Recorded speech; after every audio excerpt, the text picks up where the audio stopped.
Friends, तो आज topic है सुनो तो दीवाना दिल, ठीक है। एंड ये रीडिंग मैं कर रहा हूँ ऑलमोस्ट 1 बजने को आए हैं, ठीक है। So let's connect with the reading. We got 3 objects over here. पहला ये energy oracle, then we got the tarot and then we got the fortune cookies, ठीक है। तो जो क्रम है वो कैसा भी हो सकता है, not like starting from the energy Oracle, but depends. Reading की शुरुआत जैसे मैं करूँगा डिपेंडिंग ऑन दैट, ठीक है। So let's connect. ओके, चलो सबसे पहले हम कार्ड लेते हैं फॉर्चून कुकीज, ठीक है। देखते हैं सूरज दीवाना दिल में हमें कौन सा कार्ड मिलता है यहाँ पे, एंड करते हैं shuffling. Will just check 1 card, yes, ठीक है। तो कार्ड आ चुका है, देखते हैं क्या आती है reading with this 1 card. Okay, so ये जो रीडिंग आ गई है वो है प्रॉपर्टी बात आ जाती है। ओके, प्रॉपर्टी परचेस और sale for many but heat security concerns in any transactions, ठीक है। तो कहीं ना कहीं आई थिंक ये इस तरीके का कार्ड है कि कोई पर्सन जो है वो थोड़े इन्वेस्टमेंट करने का सोच रहा है, या फिर कोई गिफ्ट करने के बारे में, कोई लैंड परचेस करने के बारे में, या फिर समथिंग टू प्लान आउट, ठीक है। प्रॉपर्टी का मतलब ये नहीं कि आप डायरेक्टली कोई लैंड खरीदा। ओके, कुछ लोग प्लान आउट भी करते हैं कि भाई मुझे यहाँ पे घर लेना है, या फिर मुझे ये बंगलो चाहिए, मुझे अपार्टमेंट में ये चाहिए वो चाहिए। तो वो डिपेंड होता है। कुछ लोग रेंट पे भी लेते हैं। तो ये वो तरीका है जहाँ पे आप कुछ सोचते हो, लेकिन जो सोचते हो क्या वही होगा और कब होगा, आज होगा, कल होगा, कब तक होगा। तो कहीं ना कहीं मे बी कोई पर्सन जो है वो जल्दबाजी करने के बारे में सोच रहे हैं। यहाँ पे कैसे लिखा गया कि सिक्योरिटी कंसर्न, ये जो है मतलब कोई पर्सन बहुत ज़्यादा इन्वेस्टमेंट करता है एंड फिर उसको लगता है कि भाई मैंने गलत जगह पे इन्वेस्टमेंट कर ली। तो ऐसी भी कुछ बातें हो सकती हैं। तो मे बी ये एक बात है आप दोनों के लिए। अगर आपको लगता है कोई पर्सन कोई जल्दबाजी कर रहा है तो आपको उसको जल्दबाजी करने से रोकना है, ठीक है। अब देखते हैं एनर्जी ओरेकल से हमें क्या रीडिंग मिलती है। लेकिन काफ़ी दिनों बाद मैं इसको यूज़ कर रहा हूँ। So let's connect with the reading. Yes, here we go. 1 2 3 3 and 4 5।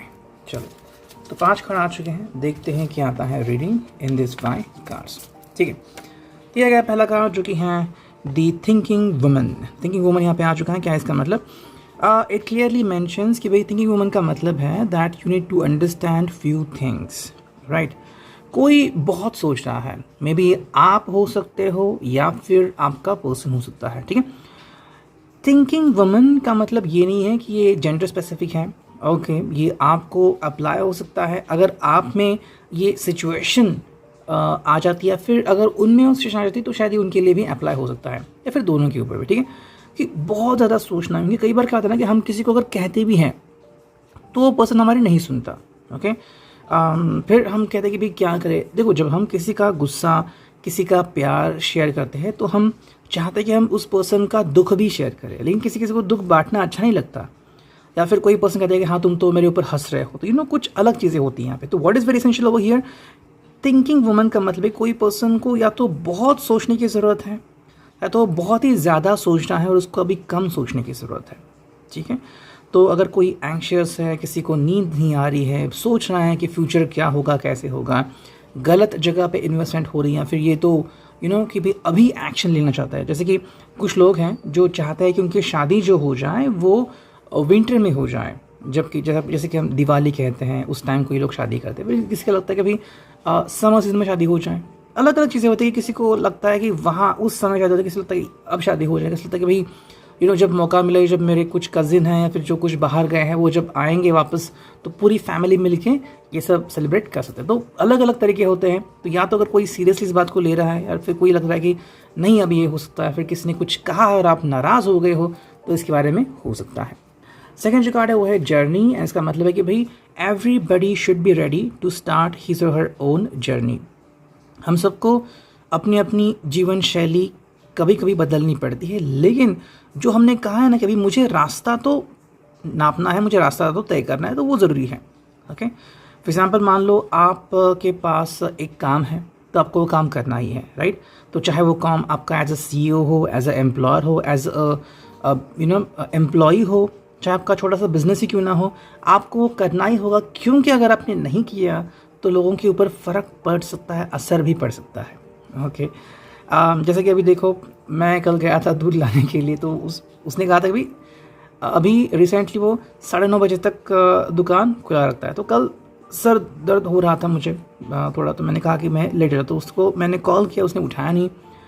8 सवा 8 बजे गया मैं, तो सभी दुकानें बंद थी उसने फ़ोन भी नहीं उठाया था मेरा। तो मैं वापस चल के गया, फिर आ गया चल के वापस, फिर ज़्यादा फिर भी हो रहा था, फिर गाड़ी निकाली, गया थोड़ा सा दूर, वहाँ से दूर डाला मैंने। तो जस्ट इमेजिन कि एक पर्सन के ये फ़ोन ना उठाने से, दुकान बंद करने से कितने लोगों को फ़र्क पड़ सकता है, राइट।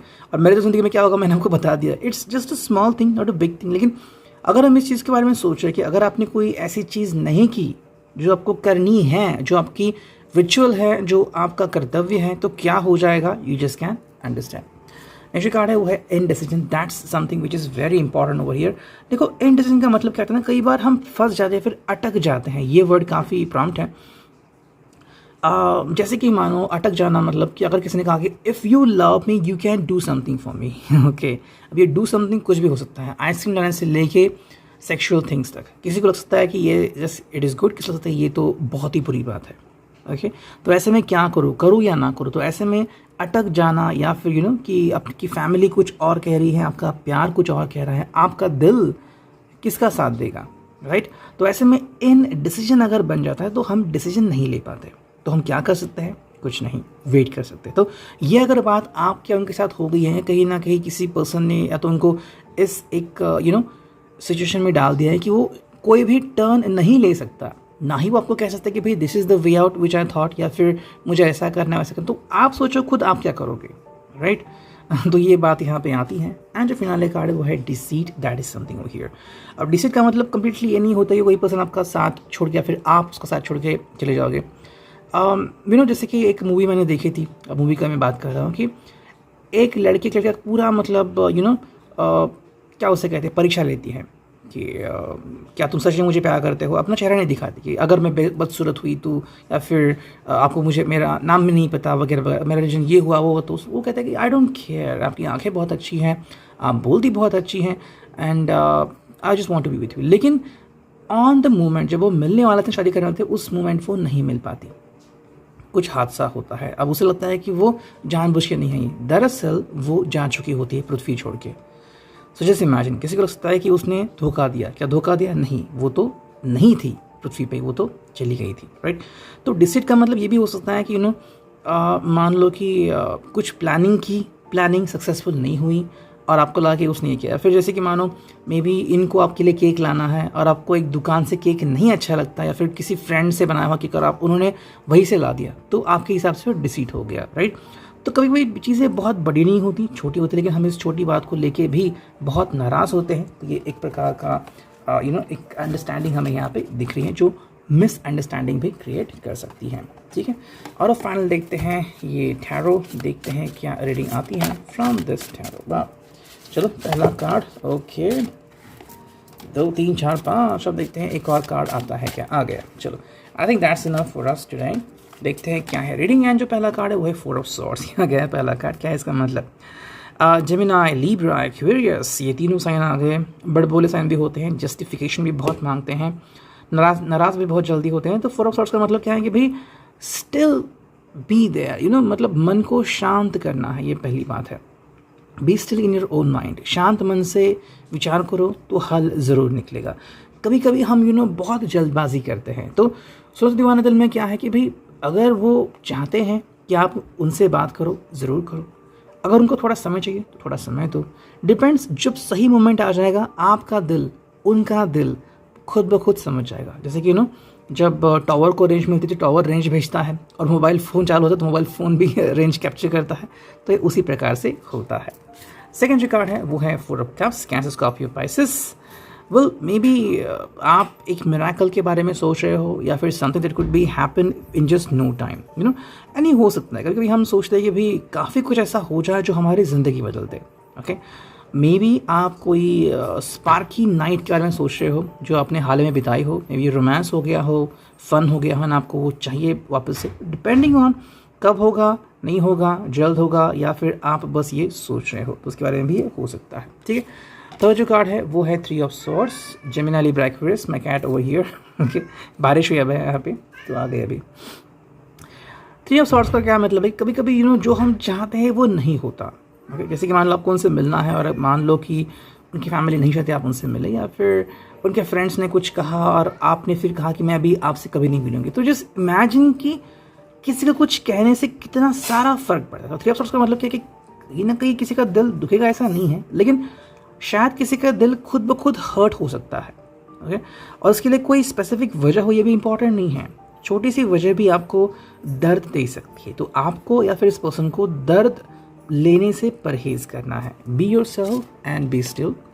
नेक्स्ट जो कार्ड है वो है 10 ऑफ वॉन्ड्स एंड फाइनल जो कार्ड है वो है प्रिंसेस ऑफ कॉइंस। कॉइंस आ गया है यानी कि टॉरस और Capricorn, earth sign, and wands आ गया है यानी कि एरीज, लियो, सैज, फायर साइन। तो क्या है इसका मतलब?